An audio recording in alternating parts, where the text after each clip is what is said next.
नमस्कार विद्यार्थियों, कैसे हो आप सभी लोग। हमें उम्मीद है कि आप लोग बहुत ही अच्छे होंगे। आप लोग एक बार पुनः आ चुके हो दीपक लक्ष्य यूट्यूब चैनल की ऑनलाइन क्लासेज में। सभी का हार्दिक स्वागत, वंदन और अभिनंदन करते हैं। हम आपके मध्य में लेकर उपस्थित हैं भाषा विज्ञान के प्रकरण को, जिसके अंतर्गत भाषा, बोली, लिपि, अपभ्रंश भाषाएं, प्रमुख बोलियों से संबंधित प्रश्नों को देखेंगे। आप सभी लोग सेशन को एक बार लाइक, कमेंट कर शेयर कर दीजिए। कोई पहली बार आया है तो सब्सक्राइब कर लीजिए, बेल आइकन दबा लीजिए, ताकि आने वाली कक्षाओं का नोटिफिकेशन आप सभी लोगों को समय समय पर मिलता रहेगा। और सेशन को पूरा वॉच करिएगा। हम शुरुआत करते हैं पहले प्रश्न के साथ में। पाली भाषा की समय सीमा मानी जाती है 1000 ईस्वी पूर्व से 500 ईस्वी तक, 500 ईस्वी पूर्व से प्रथम शताब्दी ईस्वी तक, 1000 ईस्वी पूर्व से 500 ईस्वी पूर्व तक, प्रथम शताब्दी ईस्वी से 500 ईस्वी तक। आप सभी को अपना उत्तर फटाफट से करना है। इस क्वेश्चन के लिए आप सभी लोगों का जवाब आ रहा विकल्प बी, तो राइट माना जाएगा। यानी पाली भाषा की समय सीमा कब से कब तक है? 500 ईस्वी पूर्व से प्रथम शताब्दी ईस्वी तक। हम लोग आगे बढ़ेंगे। पाली भाषा की समय सीमा 500 ईस्वी पूर्व से प्रथम शताब्दी ईस्वी तक। आपने देखा, भारत की आर्य भाषा के काल को सामान्यतः 3 खंडों में विभाजित किया गया है। प्राचीन भारतीय आर्य भाषा का काल 1500 ईस्वी पूर्व से 500 ईस्वी तक है। मध्य भारतीय आर्य भाषा का काल 500 ईस्वी से 1000 ईस्वी तक है। और आधुनिक भारतीय आर्य भाषा का काल 1000 ईस्वी से अब तक माना गया है।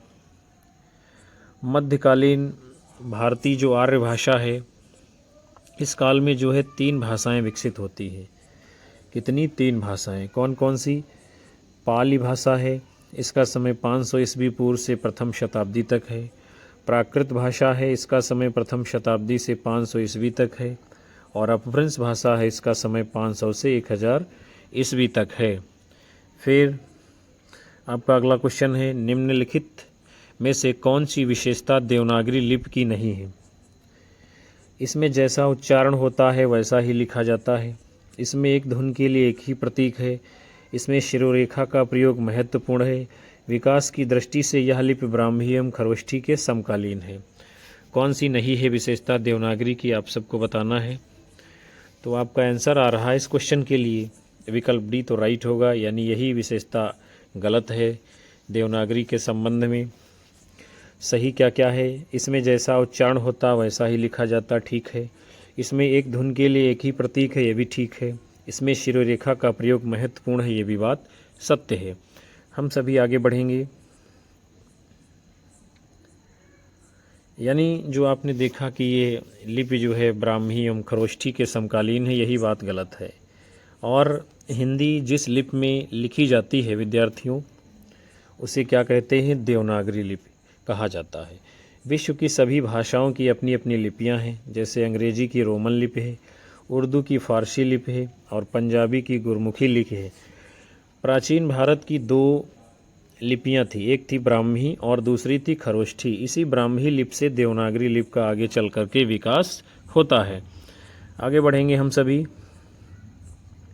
अगला आपका क्वेश्चन इस बीच में एक वर्णमाला से आ गया है। ओ औ किस प्रकार के वर्ण हैं? तालव्य, मूर्धन्य, दंतोष्ठी, कंठोष्ठी। ओ और औ ये किस प्रकार के वर्ण हैं? आप सभी का उत्तर आना चाहिए। तो आपका जवाब आ रहा है विकल्प डी, यानी कंठोष्ठ, तो राइट माना जाएगा। ओ औ क्या है? ये कंठोष्ठ वर्ण है, यानी कंठ और ओष्ठ को मिला करके बोले जाते हैं, इनका उच्चारण होता है। फिर छोटा आ, बड़ा आ, इनका उच्चारण स्थान कंठ है। छोटी ई, बड़ी, इनका उच्चारण स्थान तालव्य है। छोटा ऊ, बड़ा ऊ, इनका उच्चारण स्थान ओष्ठ है। ए ऐ, इनका उच्चारण स्थान कंठ तालव्य है। फिर आपका अगला क्वेश्चन है, हिंदी भाषा की उत्पत्ति हुई है, किससे हुई है? वैदिक संस्कृत, लौकिक संस्कृत, शौशेनी, अपभ्रंश, प्राकृत। कौन सा है सही जवाब इसका? तो आपका उत्तर आ रहा है विकल्प सी, तो राइट माना जाएगा। अर्थात हिंदी भाषा की उत्पत्ति किससे हुई है? शौशेनी अपभ्रंश से। आगे बढ़ेंगे हम लोग। इसके विकास क्रम को हम लोग जान लेते हैं। शौरसेनी अपभ्रंश से पश्चिमी हिंदी निकली है। खड़ी बोली, ब्रजभाषा, हरियाणवी, बुंदेली, कन्नौजी, इसकी जो ये 5 प्रमुख बोलियां हैं पश्चिमी हिंदी की। खड़ी बोली को कौरवी भी कहा जाता है, हरियाणवी को बांगरू भी कहा जाता है। फिर उसके बाद में इसी शौरसेनी अपभ्रंश से आपकी ये जो है राजस्थानी हिंदी निकलती है। पश्चिमी राजस्थानी इसको मारवाड़ी भी कहते हैं, पूर्वी राजस्थानी इसको जयपुरी भी कहते हैं, उत्तरी राजस्थानी इसको मेवाती भी कहते हैं, दक्षिणी राजस्थानी इसको मालवी भी कहते हैं। यानी 4 प्रमुख बोलियां हैं आपकी राजस्थानी हिंदी की। फिर शौरसेनी अपभ्रंश से ही पहाड़ी हिंदी भी निकली है। इसकी कुमाऊनी, गढ़वाली, नेपाली ये जो है 3 प्रमुख बोलियां हैं। आगे बढ़ेंगे। फिर आपकी गुजराती हिंदी है। उसके बाद में आपका अगला क्वेश्चन है, देवनागरी लिपि में स्वर वर्णों की संख्या कितनी है? 11, 12, 13, 14 कितनी है संख्या आप सब जानते हो। तो आपका जवाब आ रहा है इस क्वेश्चन के लिए विकल्प ए यानी कि 11 तो राइट माना जाएगा। देवनागरी लिपि में स्वर वर्णों की संख्या कितनी है? 11 है। आगे बढ़ेंगे हम लोग। हिंदी देवनागरी लिपि यानी वर्णमाला में जो है कुल 52 ध्वनियाँ हैं। हिंदी स्वर वर्णों की संख्या 11 है और व्यंजन वर्णों की संख्या 33 मानी गई है, जिसमें 4 संयुक्त व्यंजन हैं, 2 अयोगवाहक हैं और 2 द्विगुण व्यंजन हैं। फिर आप सभी लोगों का अगला क्वेश्चन है, इनमें से कौन सी राजस्थान की बोली नहीं है? देखते हैं हम लोग। मारवाड़ी, बुंदेली, मेवाती, मालवी। आप सभी को अपना उत्तर करना है इस क्वेश्चन के लिए। कौन सी राजस्थान यानी राजस्थानी की बोली नहीं है? तो आप सभी का जवाब आ रहा है विकल्प बी तो राइट माना जाएगा। अर्थात ये बुंदेली जो है राजस्थान की बोली नहीं है। अवधी, बघेली, छत्तीसगढ़ी ये पूर्वी हिंदी में आती। ब्रज, बुंदेली, कन्नौजी ये सब पश्चिमी हिंदी की बोलियां हैं। आगे बढ़ेंगे हम लोग। मारवाड़ी को जो है पश्चिमी राजस्थानी भी कहते हैं, मेवाती को उत्तरी राजस्थानी कहते हैं, मालवी को दक्षिणी राजस्थानी कहा जाता है, जयपुरी को पूर्वी राजस्थानी कहते हैं।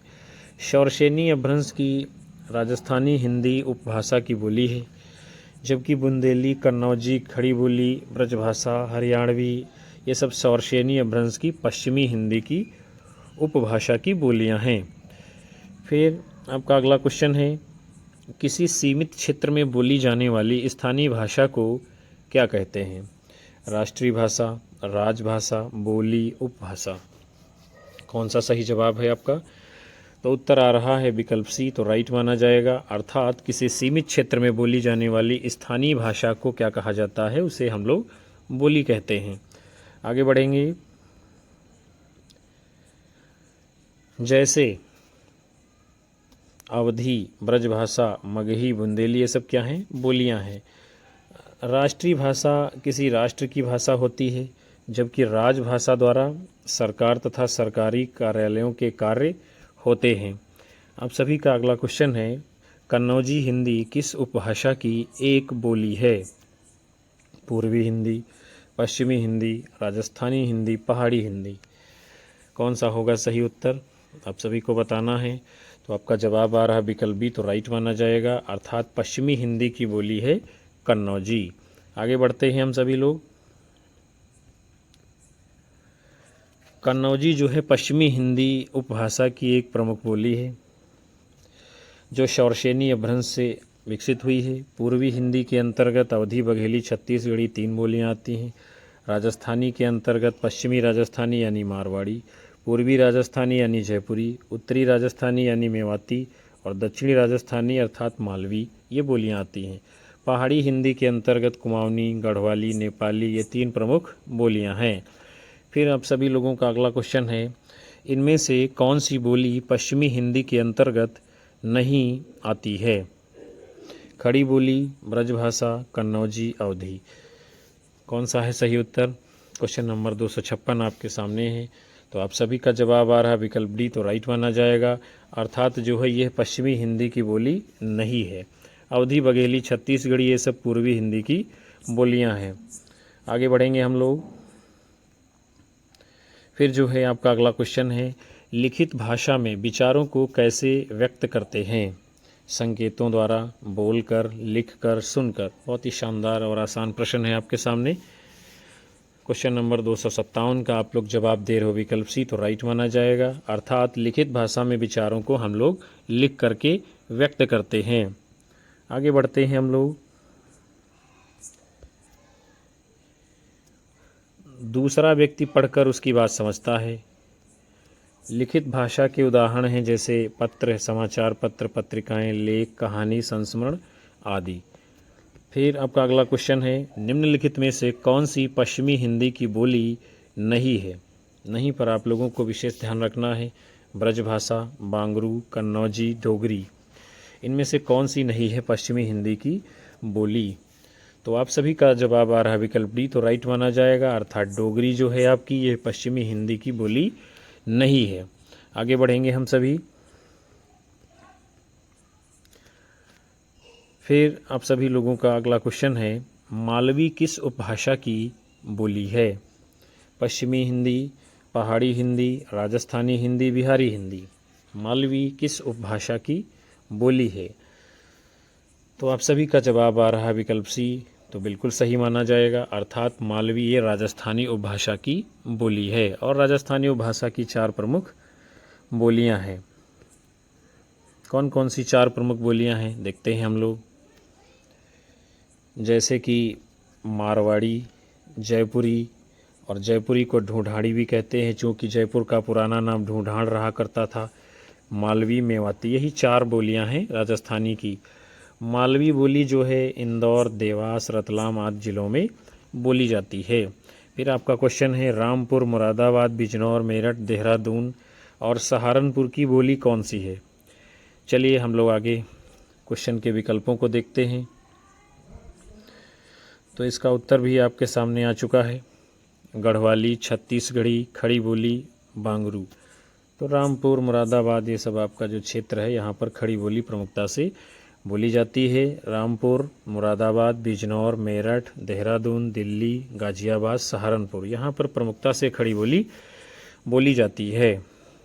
और गढ़वाली बोली शौरसेनी अपभ्रंश के पहाड़ी हिंदी उपभाषा की बोली है, जिसका क्षेत्र टिहरी गढ़वाल, चमोली, उत्तरकाशी है। बांगरू हरियाणवी की बोली है, शौरसेनी अपभ्रंश के पश्चिमी हिंदी की उपभाषा की बोली है, जिसका क्षेत्र जो है हरियाणा राज्य है। छत्तीसगढ़ी बोली ये अर्धमागधी अपभ्रंश की पूर्वी हिंदी की उपभाषा की बोली है, जिसका क्षेत्र छत्तीसगढ़ राज्य है। आगे बढ़ेंगे हम सभी लोग। फिर आपका अगला क्वेश्चन है, बिहारी हिंदी का विकास किस प्राकृत या अपभ्रंश से माना गया है? शौरसेनी, मागधी, अर्धमागधी, पैशाची। बिहारी हिंदी का विकास किस प्राकृत या अपभ्रंश से माना गया है? तो आप सभी लोगों का इस क्वेश्चन के लिए जवाब आ रहा है विकल्प बी, तो राइट माना जाएगा। अर्थात मागधी, बिहारी हिंदी का विकास जो है मागधी अपभ्रंश से हुआ है। बढ़ते हैं हम लोग अगले क्रम की ओर। बिहारी हिंदी के अंतर्गत विद्यार्थियों 3 प्रमुख बोलियां आती हैं। कौन कौन सी? मगही, मैथिली और भोजपुरी। जबकि शौरसेनी अपभ्रंश से पश्चिमी हिंदी तथा राजस्थानी हिंदी का विकास हुआ है। अर्धमागधी अपभ्रंश से पूर्वी हिंदी का और पैसाची अपभ्रंश से पंजाबी और लहंदा का विकास हुआ है। हम सभी लोग आगे बढ़ेंगे। आपका अगला क्वेश्चन है, हिंदी की कितनी उपभाषाएं हैं? 2, 3, 4, 5। बहुत ही शानदार प्रश्न है आपके सामने। हिंदी की कितनी उपभाषाएं हैं? तो हिंदी की 5 उपभाषाएं हैं, यानी विकल्प डी आपका उत्तर आ रहा है। तो सभी का सही जवाब माना जाएगा। आगे बढ़ते हैं हम लोग, देख लेते हैं कौन सी आपकी 5 उपभाषाएं हैं हिंदी की। तो है पश्चिमी हिंदी, राजस्थानी हिंदी, पूर्वी हिंदी, बिहारी हिंदी और पहाड़ी हिंदी। पश्चिमी हिंदी से खड़ी बोली हरियाणवी, ब्रजभाषा, बुंदेली, कन्नौजी निकली है। और राजस्थानी हिंदी से मारवाड़ी, जयपुरी, मेवाती, मालवी निकली है। पूर्वी हिंदी से अवधी, बघेली, छत्तीसगढ़ी विकसित है। और बिहारी हिंदी से भोजपुरी, मगही, मैथिली निकली है। और पहाड़ी हिंदी से कुमाऊनी और गढ़वाली निकली है। हम सभी लोग आगे बढ़ेंगे। आपका अगला क्वेश्चन है, भाषा विज्ञान की दृष्टि में प्रयत्न लाघव का अर्थ है। शीघ्र बोलना, कम समय में अधिक बोलना, बोलने की मितव्ययिता, उच्चारण की सुविधा। आपका सही उत्तर क्या होगा फटाफट से आप लोगों को बताना है। क्वेश्चन नंबर 263 आपके सामने है। तो आपका जवाब आ रहा है विकल्प डी, तो राइट माना जाएगा। अर्थात भाषा विज्ञान की दृष्टि से प्रयत्न लाघव का अर्थ क्या है? उच्चारण की सुविधा। यही आपका सही आंसर होगा। आगे बढ़ते हैं हम लोग। अगला क्वेश्चन है, क्या है? आधुनिक भारतीय आर्य भाषाओं के उदय के पूर्व आर्य भाषा का कौन सा रूप विद्यमान था? संस्कृत, पाली, प्राकृत, अपभ्रंश। तो आधुनिक भारतीय आर्य भाषाओं के उदय से पूर्व आर्य भाषा का जो रूप है उसका नाम है विकल्प डी, अपभ्रंश भाषा। आगे बढ़ेंगे हम लोग। जैसे कि प्राचीन भारतीय आर्य भाषा, इसका समय है 1500 ईस्वी पूर्व से 500 ईस्वी पूर्व। इसके अंतर्गत वैदिक संस्कृत और लौकिक संस्कृत आती है। फिर है मध्यकालीन भारतीय आर्य भाषा, इसका समय है 500 ईस्वी पूर्व से 1000 ईस्वी तक। इसके अंतर्गत पाली, प्राकृत, अपभ्रंश आती है। फिर उसके बाद में है आधुनिक भारतीय आर्य भाषा, इसका समय है 1000 ईस्वी से अब तक। इसके अंतर्गत हिंदी और हिंदीतर भाषाएं असमिया, मराठी, गुजराती इत्यादि आती हैं। फिर आपका अगला क्वेश्चन है, मुस्लिम शासकों के समय भारत में न्यायालयों की भाषा कौन सी थी? उर्दू, संस्कृत, हिंदी, अरबी, फारसी। कौन सा होगा सही आंसर? आप लोगों को फटाफट से बताना है। तो इसके लिए आपका जवाब आ रहा है विकल्प डी, तो राइट माना जाएगा। अर्थात मुस्लिम शासकों के समय भारत में न्यायालयों की भाषा कौन सी थी? अरबी, फारसी। आगे बढ़ेंगे हम लोग। उसी प्रकार जो है अंग्रेज़ों के शासनकाल में भारत में न्यायालयों की भाषा कैसी थी विद्यार्थियों? तो उनके समय में न्यायालयों की भाषा जो है अंग्रेजी थी। आपका अगला क्वेश्चन है, भारत की संपर्क भाषा कौन सी है? आप सभी लोगों को अपना उत्तर देना है। संस्कृत, अंग्रेजी, हिंदी, उर्दू, कौन सी है भारत की संपर्क भाषा? तो आपका उत्तर आ रहा है विकल्प सी, तो बिल्कुल सटीक जवाब होगा। अर्थात भारत की संपर्क भाषा हिंदी है। आगे बढ़ेंगे हम लोग। आपका अगला क्वेश्चन है, निम्नलिखित में से कौन भाषा वैज्ञानिक नहीं है? सुनीत कुमार चटर्जी, धीरेन्द्र वर्मा, भोलानाथ तिवारी, जयशंकर प्रसाद। कौन नहीं है इनमें से भाषा वैज्ञानिक? तो आपका उत्तर आ रहा विकल्प डी, तो राइट होगा। अर्थात जयशंकर प्रसाद ये भाषा वैज्ञानिक नहीं है। सुनीत कुमार चटर्जी, धीरेन्द्र वर्मा, भोलानाथ तिवारी, इनकी गणना भाषा वैज्ञानिकों में हिंदी के होती है। आगे बढ़ेंगे हम लोग। आपका अगला क्वेश्चन है, भाषा की लघुत्तम, स्वतंत्र एवं सार्थक इकाई को क्या कहते हैं? वर्ण, वाक्य, शब्द, ध्वनि। कौन सी है भाषा की लघुत्तम, स्वतंत्र और सार्थक इकाई? तो इस क्वेश्चन के लिए आप सभी का जवाब आ रहा है विकल्प सी, तो राइट होगा। अर्थात भाषा की लघुत्तम अर्थात छोटी, स्वतंत्र और सार्थक इकाई क्या है? शब्द है। आगे बढ़ेंगे हम सभी। आपका अगला क्वेश्चन है, हिंदी में अधिकांश शब्द किस भाषा से आए हैं? संस्कृत, फारसी, अंग्रेजी, उर्दू। कहाँ से आए हैं हिंदी में अधिकांश शब्द? तो आप सभी लोगों का जवाब आ रहा विकल्प ए, तो बिल्कुल सही होगा। अर्थात संस्कृत से हिंदी में अधिकांश शब्द आए हुए हैं। आगे बढ़ते हैं हम लोग। और जो शब्द विद्यार्थियों संस्कृत से हिंदी में आए हैं उसे तत्सम शब्द कहा जाता है, जबकि फारसी, अंग्रेजी, उर्दू, विदेशी भाषा के भी कई सारे तमाम सारे शब्द आ चुके हैं हिंदी में। फिर आपका अगला क्वेश्चन है, खड़ी बोली व ब्रज भाषा किस उपभाषा के अंतर्गत आती है? पूर्वी हिंदी, राजस्थानी हिंदी, पश्चिमी हिंदी, पहाड़ी हिंदी। कौन सा है सही उत्तर आप लोगों का? फटाफट से बताना है। खड़ी बोली व ब्रजभाषा किस उपभाषा के अंतर्गत आती हैं? तो आप सभी का जवाब आ रहा विकल्प सी, तो बिल्कुल ठीक माना जाएगा। अर्थात पश्चिमी हिंदी के अंतर्गत खड़ी बोली और ब्रजभाषा उपभाषाएं आती हैं। आगे देखते हैं हम लोग। पश्चिमी हिंदी के अंतर्गत किसके? पश्चिमी हिंदी के अंतर्गत खड़ी बोली, बांगरू, ब्रजभाषा, बुंदेली, कन्नौजी आदि बोलियाँ आती हैं।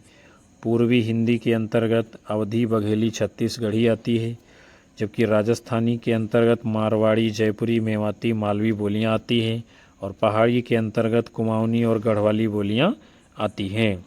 आगे बढ़ते हैं हम लोग। अगला क्वेश्चन है, दिल्ली व मेरठ के आसपास की बोली का क्या नाम है? ब्रजभाषा, पंजाबी, खड़ी बोली, अवधी। कौन सा है सही उत्तर? आप लोगों को फटाफट से बताना है। तो आपका जवाब इसके लिए आ रहा है विकल्प सी, तो बिल्कुल राइट होगा, अर्थात दिल्ली व मेरठ के आसपास खड़ी बोली प्रमुखता से बोली जाती है। आगे बढ़ते हैं हम लोग।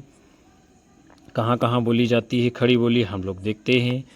देहरादून, सहारनपुर, मुजफ्फरनगर, मेरठ, बिजनौर, रामपुर और मुरादाबाद, यहाँ पर जो है प्रमुखता से खड़ी बोली बोली जाती है। और खड़ी बोली का अन्य नाम दूसरा क्या है? कौरवी। आगे बढ़ेंगे। आपका अगला क्वेश्चन है, ज्ञान विज्ञान के तत्वों को व्यक्त करने वाली विशेष शब्दावली को क्या कहते हैं? सामान्य शब्दावली, साहित्यिक शब्दावली, बोलचाल की शब्दावली, पारिभाषिक शब्दावली। तो आपका जवाब इस क्वेश्चन के लिए आ रहा है विद्यार्थियों विकल्प डी, तो बिल्कुल सही होगा। यानी ज्ञान विज्ञान के तत्वों को व्यक्त करने वाली विशेष शब्दावली को पारिभाषिक शब्दावली कहते हैं। आगे बढ़ेंगे हम सभी लोग। जैसे कि विज्ञान के संदर्भ में कोशिका का विशेष अर्थ है, उसमें उससे एक ही अर्थ लिया जाता है, ऐसे ही आयकर, राज्यपाल, संसद आदि शब्द हैं। ये सब पारिभाषिक शब्द हैं। फिर आपका अगला क्वेश्चन है, पारिभाषिक शब्दावली किसके लिए है?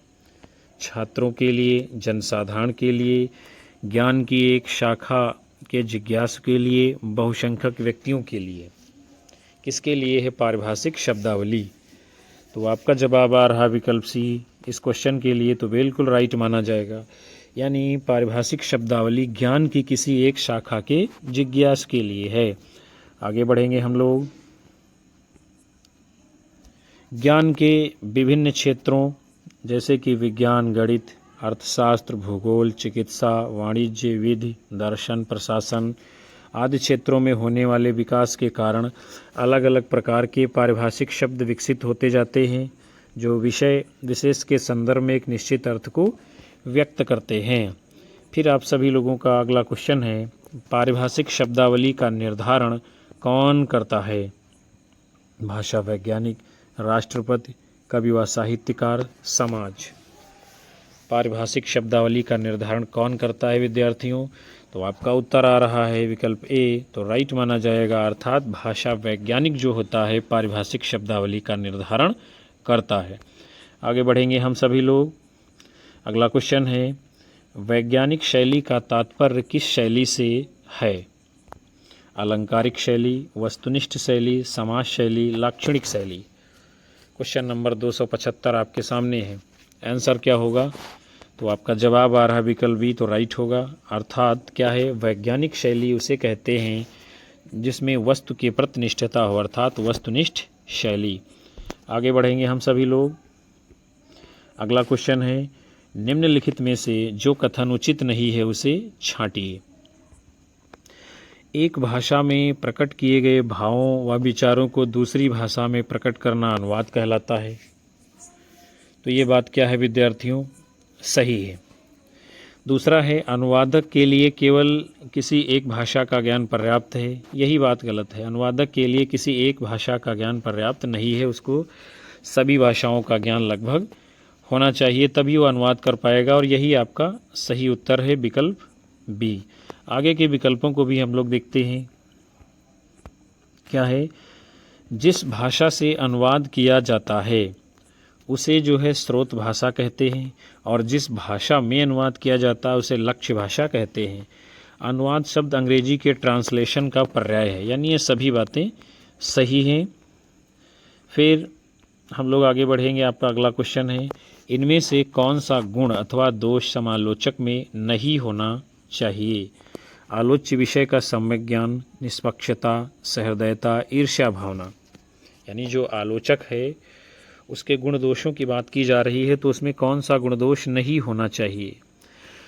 तो क्वेश्चन नंबर 277 के लिए आप लोगों का जवाब आ रहा है विद्यार्थियों, विकल्प डी तो बिल्कुल राइट होना चाहिए। यानी ईर्ष्या द्वेष ये आलोचक में नहीं होना चाहिए, वरना उसकी जो निष्पक्षता है ख़त्म हो जाएगी जिस विषय को लेकर वो समीक्षा कर रहा है। और आलोच्य विषय का सम्यक ज्ञान होना चाहिए, निष्पक्षता होनी चाहिए, सहृदय भी होना चाहिए। आगे बढ़ेंगे हम लोग। फिर आपका अगला क्वेश्चन है, आप किस कथन को असंगत मानते हैं? एक भाषा के साहित्य को विश्व के दूसरे क्षेत्रों में पहुंचाने में अनुवाद पुल का कार्य करता है। तो ये बात क्या है? तो सही है। यानी एक भाषा के साहित्य को विश्व के दूसरे क्षेत्रों में पहुंचाने में अनुवाद जो है वो पुल का कार्य करता है, ये बात सत्य है। अनुवाद के माध्यम से संसार का समस्त ज्ञान और साहित्य हमारे पास आता है, ये भी बात सत्य है। फिर आगे के विकल्पों को देखते हैं हम लोग। अनुवाद में अनु का अर्थ है पहले लिखना और वाद का अर्थ है उसे पुनः बाद में लिखना। यानी क्या है? यही आपका उत्तर है और यही बात गलत है। अगला विकल्प है, एक भाषा में व्यक्त भावों व विचारों को दूसरी भाषा में रूपांतरित करना अनुवाद कहलाता। ये भी बात बिल्कुल सही है। हम लोग बढ़ेंगे आगे, अगले क्वेश्चन को देखते हैं। बाल साहित्य के विषय में कौन सा कथन सही नहीं है? उसकी भाषा सरल और सुबोध होनी चाहिए, वो बालकों के लिए प्रेरणाप्रद होना चाहिए, वो मनोरंजक और रोचक होना चाहिए, वो बालकों द्वारा ही लिखा जाना चाहिए। कौन सा सही जवाब होगा? इस क्वेश्चन के लिए आप सभी लोगों को फटाफट से बताना है, अपना उत्तर करना है। तो आपका जवाब आ रहा है इसके लिए विकल्प डी तो राइट होगा। यानी ये आपका उत्तर है और यही सही नहीं है। क्या है? वो बालकों द्वारा ही लिखा जाए। यहाँ पर जो लिखा है बालकों द्वारा ही लिखा जाए, यही बात बिल्कुल गलत है। छोटा बच्चा है, कैसे वो बाल साहित्य लिख लेगा? यानी ये तो अनावश्यक बात है। फिर उसकी भाषा सरल सुबोध होनी चाहिए, ये बात सही है। बालकों के लिए प्रेरणादायक हो, ये भी सही है। और बाल साहित्य मनोरंजक और रोचक होना चाहिए, ये भी बात सत्य है और विकल्प डी आपका सही उत्तर है। फिर हम लोग जो है आगे बढ़ेंगे। आपका अगला क्वेश्चन है, खसखुरा या गुरखाली भाषा है नेपाल की राजभाषा, गढ़वाल की लोक भाषा। तो खसखुरा या गुरखाली क्या है विद्यार्थियों? इन दो विकल्पों में से ही आप लोगों को अपना उत्तर करना है, चूँकि नीचे के दो विकल्प कट रहे हैं और आपका सही उत्तर इन्हीं दो विकल्पों में से है, इसलिए आपका उत्तर हमें यहीं पर जानना है। तो खसखुरा या गुरखाली भाषा क्या है? आप लोगों का जवाब आ रहा है विकल्प ए, तो बिल्कुल राइट आंसर माना जाएगा। अर्थात ये है नेपाल की राजभाषा है खसखुरा या गुरखाली।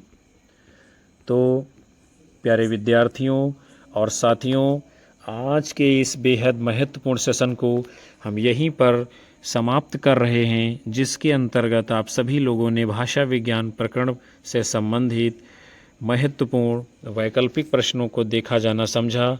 हमें उम्मीद है यह सेशन आपके लिए महत्वपूर्ण साबित होगा और आपकी आने वाली परीक्षाओं में सहायता करेगा। कक्षा को लाइक करिए, ज़्यादा से ज़्यादा अपने साथी मित्रों में शेयर करिए, चैनल से जुड़ते रहिए और हम आपको लगातार कक्षाएं देते रहेंगे। उन सभी विद्यार्थियों का हार्दिक धन्यवाद जो अंत तक सेशन में बने रहते हैं। मिलेंगे आप सभी लोगों को फिर से हम लोग एक नए सेशन में नई शुरुआत के साथ। तब तक के लिए नमस्कार, जय हिंद, वंदे मातरम, बाय बाय, शुभ रात्रि आप सभी लोगों को विद्यार्थियों।